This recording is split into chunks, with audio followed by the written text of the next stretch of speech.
지정학연구원에서 일을 보고 있는 김연지라고 합니다. 저는 이제 한 6년 전에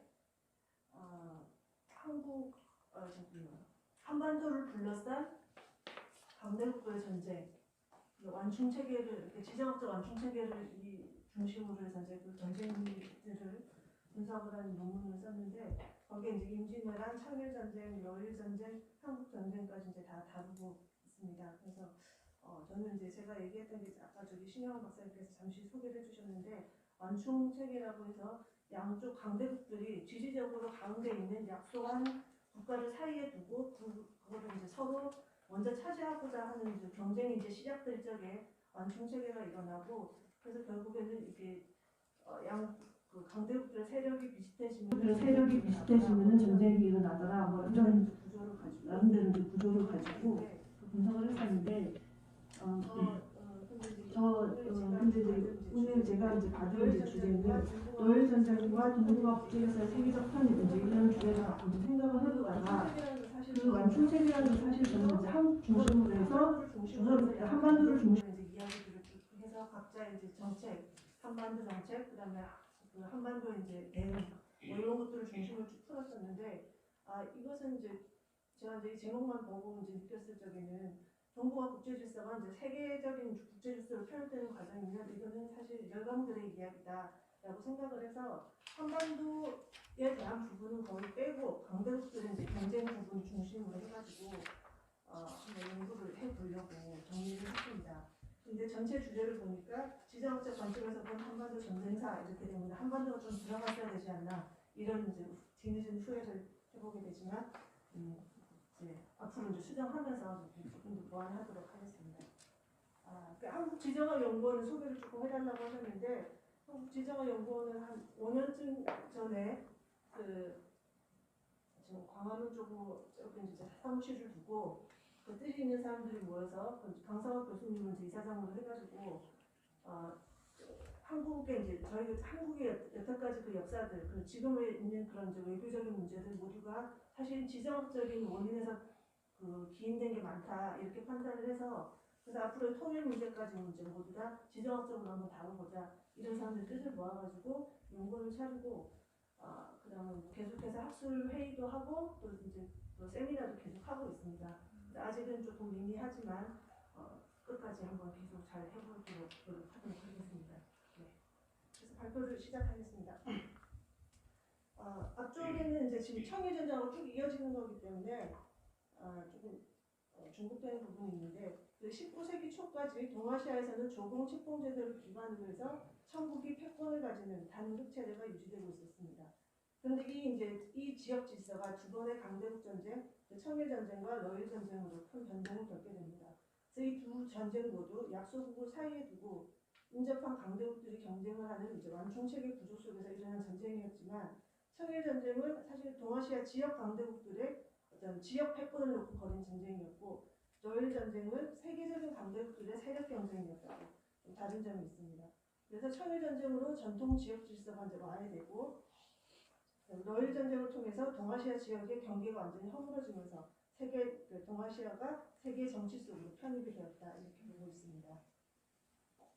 일본이 그 한반도를 사이에 두고 청과 경쟁을 하고 있던 1886년 러시아에서 시베리아 횡단 철도 착공의 움직임이 활기를 띠게 되자 일본에서는 청과의 경쟁이 중첩해서 러시아와도 경쟁하게 될 것을 우려하면서 군비 확장에 이제 더욱 박차를 가하기 시작했습니다.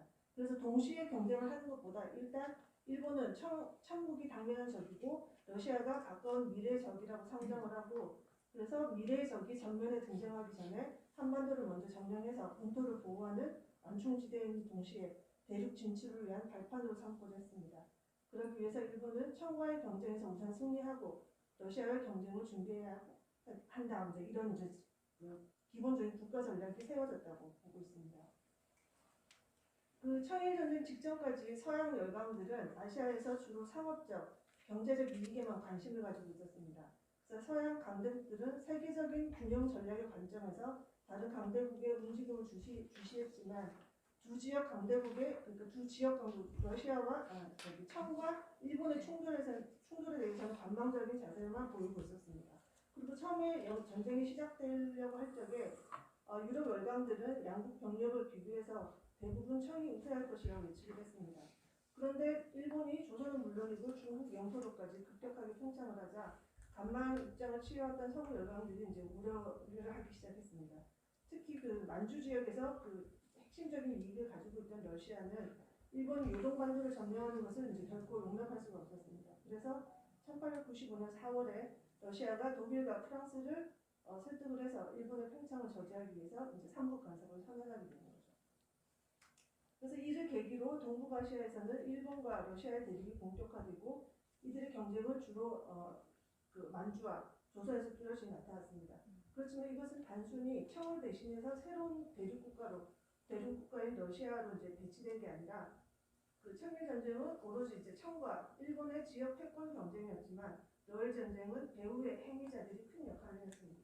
그 배후의 행위자라는 이제 북미 열강들인데 이들은 이제 전면에 나서지는 않았지만 자신들의 세계 전략에 따라서 이제 행동을 하게 됩니다. 그래서 러일의 경쟁 상황에서 동아시아는 세계 정치의 일부분이 되었습니다. 그래서 그때부터 이제 세계 정치의 일부분이 되었다고 보는데 그래서 본 논문은 러일 전쟁 전후에 동아시아를 두고 일어났던 세계적인 강대국들의 전략 행위에 초점을 두고 이제 살펴보고자 했습니다. 러일의 경쟁은 간단하게 이제 핵심적인 줄거리만 얘기하자면 러시아가 주도해서 처음 이제 삼국 간섭을 했는데요. 1895년 4월 23일에 삼국 간섭을 통보를 했습니다. 그래서 일본 참모부는 자국이 이제 삼국이 연합군과 싸워서 이길 수 없으니까 결국 그 요구에 굴복해서 요동반도를 반환했습니다. 그리고 요동반도 반환하고 나니까 이제 일본과 러시아는 만주와 한반도를 사이에 두고 이제 본격적인 경쟁을 시작하게 됩니다. 그래서 그렇지만 이때 러시아의 최우선 이익권은 만주였고 일본의 경우에는 한반도였습니다. 그래서 비록 러시아가 만주 넘어서 한반도에서 러시아 입장에서는 한반도가 부차적인 가치만 이제 가지고 있었지만 러시아가 일본보다 우세한 상태였기 때문에 그래서 이후의 경쟁은 주로 한반도에서 일어날 수밖에 없었습니다. 그렇지만 러시아는 극동에서 아직 충분한 군사력을 보유하지 못하고 있었기 때문에 만주 진출에 집중하기 위해서 조선에서는 이제 일본과의 갈등 가능성을 줄이려고 했습니다. 그래서 계속 소극적인 그런 모습을 보여줬는데, 근데 이게 바뀐 게 1897년에 무라비오프가 외상에 이제 침입을 하면서 이전에는 만주로의 평화로운 진출, 그래서 그쪽은 외교적인 노력을 많이 했다면 이제는 기존 정책과는 달리 만주로의 무력 진출을 서둘러야 된다 이렇게 이제 주장을 하게 됩니다. 이에 따라서 러시아는 1897년에 독일 함대가 교주만을 이제 점령을 하게 되는데 그것을 빌미로 해서 여순과 대련을 이제 조찰 형식으로 이제 점령을 하게 되는 거죠. 그리고 1900년에 6월달에 청에서 이제 의와다 사건이 일어납니다. 이제 외세를 개척하는 이제 그런 운동이 일어났는데 이때 이제 러시아뿐만 아니라 다른 열강들도 다 간섭을 했지만 특히 러시아는 15만 대군을 파병해서 결국에는 만주를 군사적으로 점령을 하게 되고 다른 열강들이 항의를 했지만 결국에는 철분하지 않고 계속 버티고 있게 됩니다. 그래서 직접적으로 경쟁을 하고 있던 일본 정부가 러시아와 이제 여러 차례 회담을 이제 했는데 결국은 이 회담이 무산이 되니까 이제 일본 정부는 러시아의 만주 점령이 궁극적으로는 한반도 점령으로 이어질 것이고 그렇다면 자기의 이제 이익성이 이제 넘어가는 이런 상황이 됐기 때문에 그렇다면 영국과 동맹을 체결하고 러시아와 직접 대결하는 쪽으로 정책을 방향을 잡고 1902년 1월 30일 날 영일 동맹을 체결하게 됐습니다. 그래서 러시아는 영일 동맹에 이제 대항을 해서 그 옛날에 삼국 간섭을 했던 그 러푸독 그 삼국 공주의 부활을 시도했지만 이때 이제 독일과 프랑스는 이제 중립을 선언하게 됩니다. 그리고 이제 이런 그 열강들의 이야기를 조금 더 이제 설명을 하자면 그 3챕터로 넘어가서 세계 정치와 러일 전쟁 그래서 이제 주는 여기서는 이제 열강들의 그 진 이야기를 이제 다루고 있습니다. 원래 19세기 중엽까지 러시아의 주요 관심은 유럽과 흑해 연안이었고 심장부에서 자기의 이제 모스크바라든지 그다음에 유라시아 심장부에서 멀리 떨어진 극동 지역은 정책 우선순위에서 밀려 있었습니다. 이란 러시아가 동쪽으로 다시 관심을 가지게 된 것은 1853년에 영국과 프랑스 연합군이 크림 전쟁에 돌입을 하면서 흑해로 통하는 러시아 해군의 통로가 봉쇄되면서부터입니다. 그러니까 러시아는 흑해의 통로가 봉쇄되니까 결국에는 다른 바다로의 통로를 찾아서 북쪽으로 이제 눈을 돌리게 된 거죠. 이처럼 이제 19세기 말에 이제 전 세계적으로 영국과 러시아가 전 세계에 걸쳐서 대립을 하고 있었습니다. 그리고 영국과 일본은 러시아의 극동 진출, 그다음에 시베리아 횡단 철도 뭐 이런 것으로 상징이 되는 러시아의 남진 정책에 대해서 굉장히 큰 위협을 느끼기 시작했습니다. 그러다 보니까 동아시아에서도 러시아의 움직임은 항상 영국의 견제를 받았습니다. 조선이 저는 이야기인데 오늘 조선이 1884년에 갑신정변에 실패를 하고 그다음에 이때는 이제 청의 간섭으로부터 벗어나려고 노력을 했는데 근데 결국에는 그 간섭에서 벗어나지도 못하고 또 일본이 거기에 대응하면서 조선 안에서 청과 일의 이제 대결이 심각해지자 이게 좀 다른 데로 눈을 돌려서 러시아한테 이제 기대를 하게 되는 거죠. 그래서 러시아에 대한 접근을 적극적으로 시도를 하는데 이렇게 잇따라 만나게 되니까 조던 밀약설이라는 게 좀 퍼지게 됐습니다. 그래서 이게 사실인지 아닌지 확인이 안 되는데 그러니까 조선이 러시아의 군사 교관 을 받고 그다음에 조선의 보호를 요청하자 러시아가 이를 수락하는 대가로 원산만 근처의 영등포에 주차를 요구했다. 이런 소문이 도니까 영국이 러시아가 저 한반도에서 항구를 가지게 되면 이건 정말 큰일이다. 그래서 이거를 막기 위해서 거문도를 무단 점령하는 사건이 생깁니다. 근데 물론 그 이후에 그 청과 러시아가 합의를 하고 그다음에 그 합의한 후에도 영국은 그거 떠나지 않고 있다가 이 거문도가 군함으로 적당하지 않다는 판단을 하고 난 후에야 거문도에서 철수를 하게 됐습니다. 그러니까 이제 영국의 거문도 점령을 통해서 러시아가 자기들이 얼마나 동해에서 쉽게 봉사될 수 있는지는 이제 절실하게 깨닫게 되고 그래서 해군력보다는 오히려 이게 그 육군력 그래서 시베리아 횡단 철도를 진짜 더 필요하다 이렇게 생각하게 되는 거죠. 그래서 육군력에 의존하는 정책으로 전환하는 계기가 되게 됩니다. 그리고 이제 청일 전쟁이 일본을 앞서 끝나고 나서 그 러시아가 자기들 이제 필요해서 일본을 막아야 되는데 그때 프랑스는 내키지 않았지만은 이미 이제 독일을 막기 위한 러블 동맹을 맺고 있었기 때문에 러블 동맹을 경고하기 위한 의도로 이제 수락을 했고요. 그다음에 독일은 이제 러시아가 오히려 유럽을 관심을 쏟는 것보다 동아시아에 묶여있으면 좋겠다 이런 판단으로 이 삼국 간섭을 이제 같이 참여를 하게 됐습니다. 그런데 영국의 입장에서는 그전에는 이제 영국의 후원을 받은 청이 지금 패전을 하고 나니까 러시아의 남하를 저지하기 위해서는 그 강해진 저 일본의 해군이 이제 필요하다는 판단을 하게 된 거죠. 그래서 일본과의 관계를 악화시키지 않기 위해서 삼국 간섭은 이제 자기들은 이제 거절하겠다, 그냥 중립을 지키겠다 이렇게 하게 됩니다. 그래서 영국의 이제 동아시아 정책이 청을 대신해서 러시아를 견제할 수 있는 대체국을 물색할 수밖에 없었기 때문에 일본으로 이제 접근을 하기 시작했습니다. 그리고 아까 얘기했듯이 러시아가 여순 대전을 조차하고 1900년에 의화전 사건 이후에 만주 점령이 일어나자 사실 이것 때문에 영국과 미국과 일본이 사실상의 연합전선을 구축하게 만드는 결과가 되었습니다.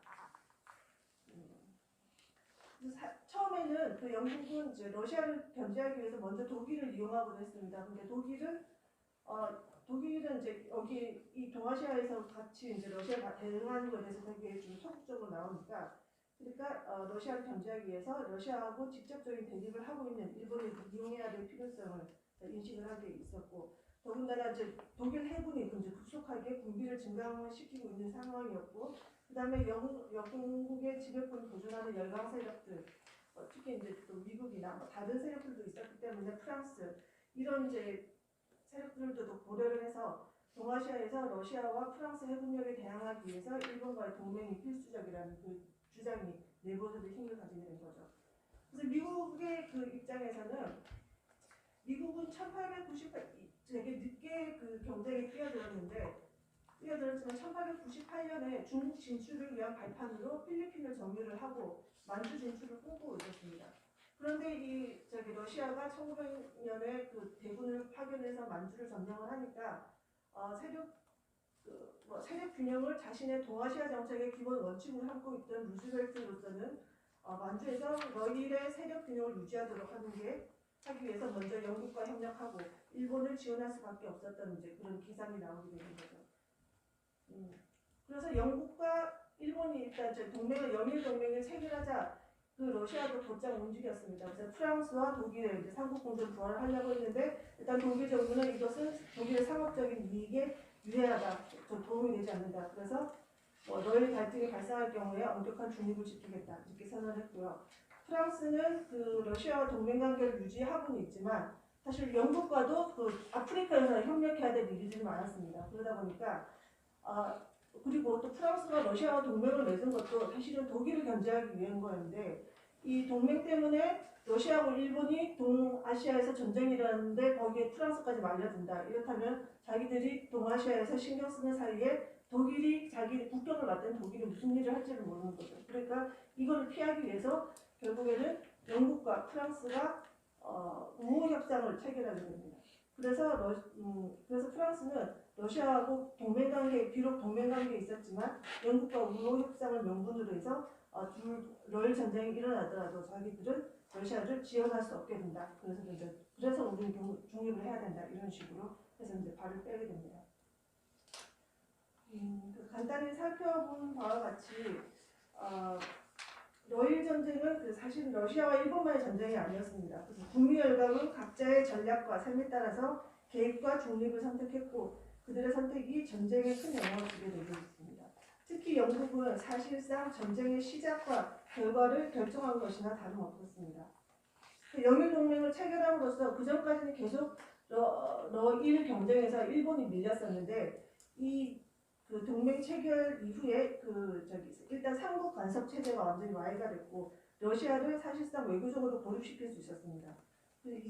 그래서 그 이후에는 삼국 간섭 방치하는 정반대의 상황이 이제 양국의 놓인 셈이었습니다. 그동안 열세에 있었던 일본은 영국과 동맹을 체결하고 러시아를 외교적으로 고립시킴으로써 러일 간에 존재했던 세력 불균형을 극복하게 되면서 자기들 이제 전쟁을 결심하게 된 거죠.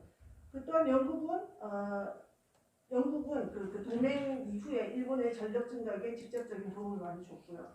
그 다음에 전쟁이 이제 시작했을 적에 초기에 그 해군과 육전에서 계속해서 이제 러시아가 일본에 패합니다. 그러니까 러시아가 이제 흑해 함대를 극동으로 보내야 되겠다 이렇게 했는데 결국 그 흑해 함대가 그 해협을 영국이 이제 막고 있었는데 그 해협을 통과하지 못한다 이렇게 선언을 했고요.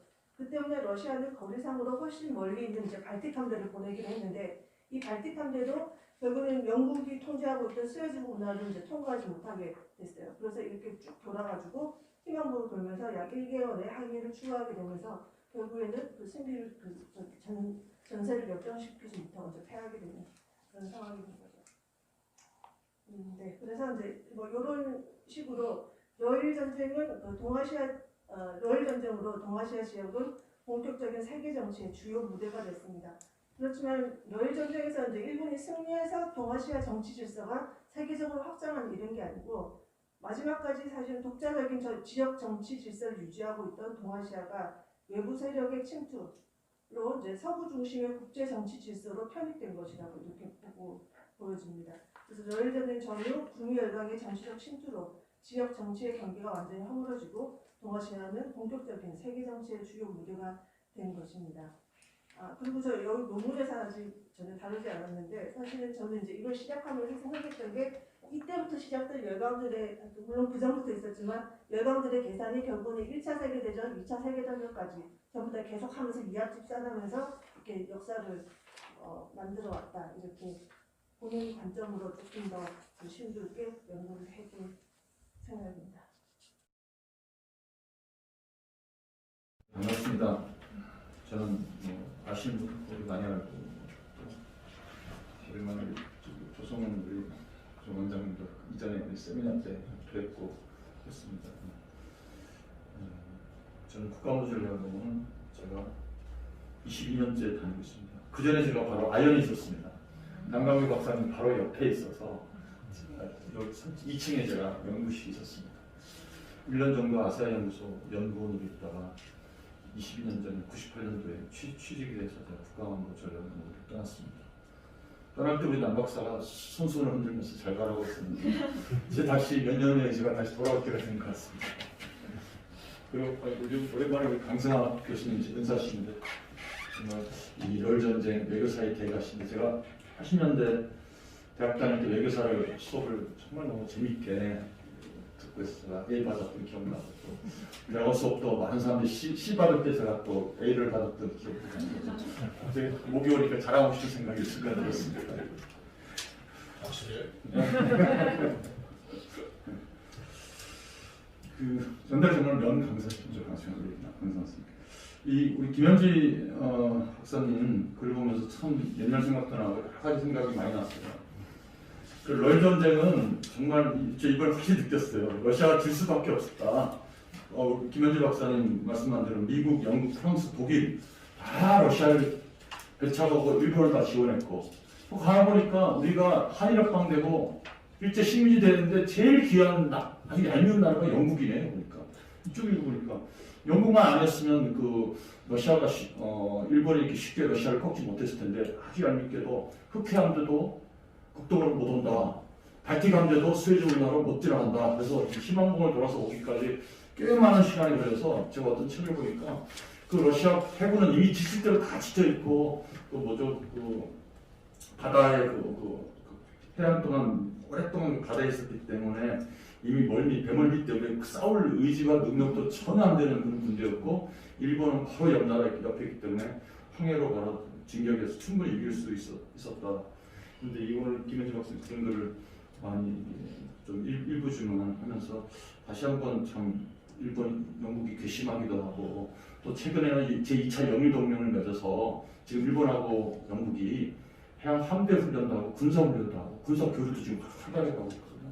그래서 여러 가지 지금 일본과 영국에 대해서 다시 한번 생각하게 됩니다. 그리고 또 럴 전쟁 했을 때 과연 러시아와 일본의 전쟁 수행 능력이 어떻게 됐을까? 과연 러시아는 의지가 일단 없었고 일본은 그냥 싸우고자 하는 의지가 굉장히 강했어요. 러시아는 별로 싸우고 싶지 않았고 그런데 여기 능력을 보면 또 러시아는 여러 가지 장비도 있지만 장비는 제대로 이렇게 멀리 쏘느라고 싸울 장비도 아니고 결국 전쟁 수행 능력에서 이길 수 있는 형편도 안 됐었다는 그런 생각이 많이 됐습니다. 그러면서 이 럴 전쟁이 동북아 국제질서의 세계 편입인데 물론 결론에도 쓰셨지만 중화주의 중국 지배 체제가 무너지면서 그 다음에 우리 구한말 시대 때가 동북아의 다국적 지배 체제라 다국적 체제가 형성됐다가 다시 일본 지배 체제로 떨어지는데 이 동북아 국제 질서가 세계 질서에 어떻게 편입됐을까? 그렇죠. 갑자기 한반도만 생각하다 보니까 오히려 그 전에는 여러 나라들이 이제 각축했기 때문에 이게 세계 질서라고 볼 수 있을 것인가 하면 일본 지배 체제로 떨어졌을 때 그러면 일본과 중국 청이 지금 1910년에 망했지만 그 사이 또 러시아 이런 이제 다양한 관계, 유럽에 있는 국가들이 동북아시아로 왔기 때문에 세계 질서 편입이라고 보시는 것 같은데 그런 점들이 생각이 많이 들었습니다. 또 김현지 박사님 글 중에 제가 또 하나 떠오르는 게 중요한 이 일본과의 대립 또 막 중국 러시아가 만주로 침투하기 위해서 시베리아 철도를 건설했다는 그런 얘기하고 저도 오래전에 하는 그 강상 교수님 모시고 철도를 한 3년 정도 2년인가 3년 정도 철도 건설 관련 프로젝트를 하면서 참 공부를 많이 했었는데 그때 보면 지금 김현지 박사님도 극동까지 오는데 18개월이 걸렸다고 하는데 그래서 이 철도를 건설했어요. 근데 한편으로는 일본하고 싸우기 위해서 시베리아 철도를 극동 때문에 시베리아 철도를 건설했을까 하는 그런 생각도 듭니다.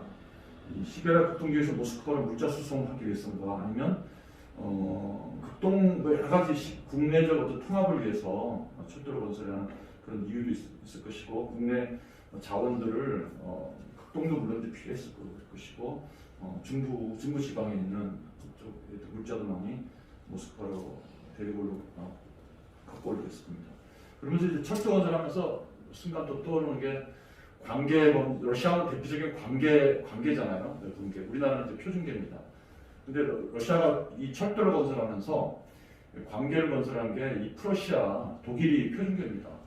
근데 러시아는 독일이 항상 무서웠어요. 그래서 전쟁하는 그 프러시아 독일이 쳐들어올 것이 겁나서 철도 개간을 이제 다르게 합니다. 그래서 관계를 해서 독일군이 러시아 밑으로 쳐들어오고 폴란드 들어와서 러시아로 쳐들어오다가 철도를 바꿔야 됩니다. 그래서 그런 것 때문에 이제 관계를 설치했고 스페인도 역시 마찬가지였어요.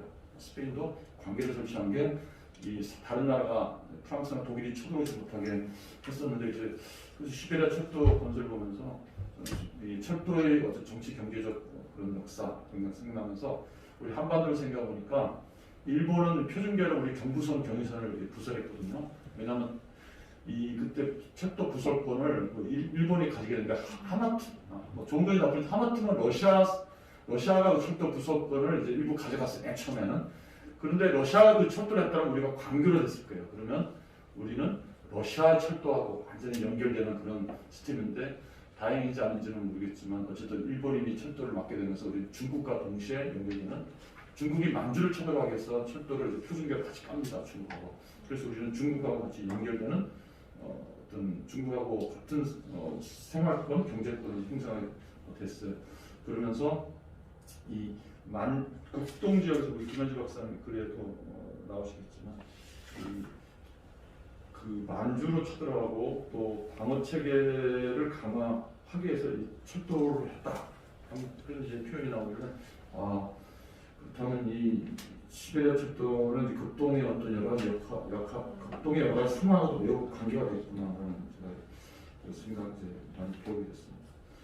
그러면서 저는 또 궁금한 게 이제 질문을 좀 몇 가지 하고 러시아가 아까 말씀하신 대로 이 부분에서 궁금한 거예요. 김현지 박사님 대답할 수 있을 성격이 뭔지는 모르겠지만 그렇게 이쪽이 동북아시 쪽에 관심도 많고 만주도 관심이 많고 하는데 그래서 그동안 동해 쪽에 바다를 항상 침도로 가는데 그럼 그 1867년에 알래스카는 왜 팔았을까? 그 한참 이때 보니까 1860, 70년대에 항상 시베리아 철도도 막 철도는 그 이유인데 그렇게 관심이 많고 그러는데 엉뚱하게 그쪽 놔둬도 될 거를 몇백만 달러를 왜 팔았을까? 그런 생각이 제가 갑자기 나면서 러시아가 진짜 한반도에는 왜 관심이 있었을까 하는 생각이 이제 들었어요. 만주 한반도에 관심이 있다고 했는데 정말 러시아는 왜 만주 한반도 어떻게 한반도에 관심이 있었을까 하는 생각이 많이 들었어요. 만주의 철이라든가 이 지하자원 때문에 관심이 있었는가 아니면 부동항이라는 저 연해주까지 충분히 가면 되거든요. 그 뒤로 왜 만주까지 와서 괜히 일본하고 충돌을 하고 서양 열강들하고 왜 부딪혀야만 됐을까? 안 그래도 저쪽 크림반도 그쪽에 영국, 프랑스하고 사이가 안 좋아서 갈등을 빚고 있는데 굳이 만주까지 와서 왜 이런 열강의 간섭을 받았을까 하는 생각이 들고 그렇게 따라서 러시아가 한반도에 관심이 있었기 때문에 그럼 일본도의 한반도 계획을 거부했다고 하는데 왜 거부했을까? 그냥 내버려두면 어땠을까? 자기 그 큰 러시아 땅이 조그만 나라한테 조그만 한반도에 무슨 큰 이익이 있길래 일본이 차지하는 것을 참지 못하고 개헌하고 간섭했을까? 그런 생각이 제가 들었어요. 왜냐하면 2000년 초반에 푸틴 대통령이 이 동해선 철도를 경의선 동해선 철도인데 특히 동해선 철도를 넘어오는데 이 시베리아 철도에서 동해선 철도도 북한까지 했어요. 그리고 자기는 어마어마한 철도를 했는데 이 동해선 철도 남북한 짧은 철도가 연결이 안 된다는 것을 러시아에서 아주 이상하게 생각했어요. 아니 자기들은 몇천 킬로를 다 완공하고 했는데 겨우 몇십 킬로를 안 되는 게 이상하다. 이 조그만 나라에서 왜 못하는지 이해가 안 된다는 제가 옛날에 그 철도 연구하면서 그런 거 봤는데 다시 말씀드리자면 그 넓은 시베리아 연해주를 차지한 이 러시아가 왜 조그만 한반도에 하는 게 아닌가 생각이 들었어요. 그렇다면 제가 무슨 생각했냐면 잘 몰라서 결국 일본이 이제 한반도를 개입하고 하는데 그 러시아 이쪽에서 과대 해석한 것이 아닌가 혹시 자기들이 안보 위협이라든가 여러 가지 물자 수급에 방해를 받는다는 그런 이제 생각을 했는데 그것을 일본이 혹시 너무 러시아의 행동을 과대평가한 것이 아닌가. 러시아 의도는 사실 그렇지 않은데 그래서 그것이 안에 정설이 되지 않았을까 하는 그런 틀린 얘기일 수 있습니다. 물론 문득 그런 생각이 들었습니다. 또 한 가지 생각은 미국의 루즈벨트는 왜 만주에 진출해야 됩니까? 그 땅덩이 넓은 나라가 그냥 무역만 하면 됐지. 그래서 통상 수호교육을 내지 왜 만주에 왜 진출하고 했을까? 물론 이제 지하 자원도 있고 여러 가지 많이 있어서 그랬겠지만 저는 그게 조금 궁금해서 그래요. 그게 우리 전문가들이 많아서 답변을 좀 남강희 박사라도 답변해 주실 수 있을 것 같습니다. 그리고 이 당시에 미국은 최대적으로 러시아로 진짜 받는가? 이때는 우리가 대륙국가설, 해양국가설 몇 킨도 많이 지금 나오기 전인가요? 그런데 미국이 당시에는 지금 식민지 확대 정책을 크게 벌리지는 않았던 시절 같아요. 1860년대 겨우 남북해서 서부 개척이 1890년, 80년, 90년 캐릭터 금강 발견되고 그렇게 쭉쭉 나가는 시절인데 굳이 미국이 또 러시아로부터 알래스카도 구입하고 굉장히 사이 좋았던 나라 같은데 근데 이때 왜 러시아를 최대 적으로 받는가? 그렇다면 그 배경에는 영국이 개입하지 않았을까 하는 생각이 듭니다. 왜냐하면 영국이 결국 앵글로색슨 같은 민족에다가 굉장히 지금도 친하잖아요. 제가 최근에 아마 읽어보신 분도 있지만 21세기의 패권 정치가 지정하기라는 책 보니까 미국 땅덩어리에 대해서 쭉 얘기를 하면서 유럽과 미국과의 관계 이게 쭉 얘기를 하더라고요. 그래서 영국이 산업혁명으로 인구가 많이 늘어나면서 영국이 해외로 식민지나 사람들을 보낼 수밖에 없었는데 그래서 미국이 건설된 데는 영국의 인구가 많이 늘어났기 때문에 그런 건데 결국은 미국이 과연 러시아를 최대적으로 봤던 이유가 무엇인가? 그것은 저는 지정학적 무슨 군사적 대결보다는 근원적인 민족적 배경 하에 좀 있지 않았을까 하는 그런 생각이 듭니다. 그래서 마지막으로는 이 럴 전쟁이 궁금하니까 과연 이 럴 전쟁 그 이후에 우리 그 사회자님도 소개 말씀하셨지만 우리 한반도가 어떻게 처해지는지가 참 우리 비참한 현실이잖아요. 그런 문제를 조금만 더 소개해준다면 좋은 글이 되리라고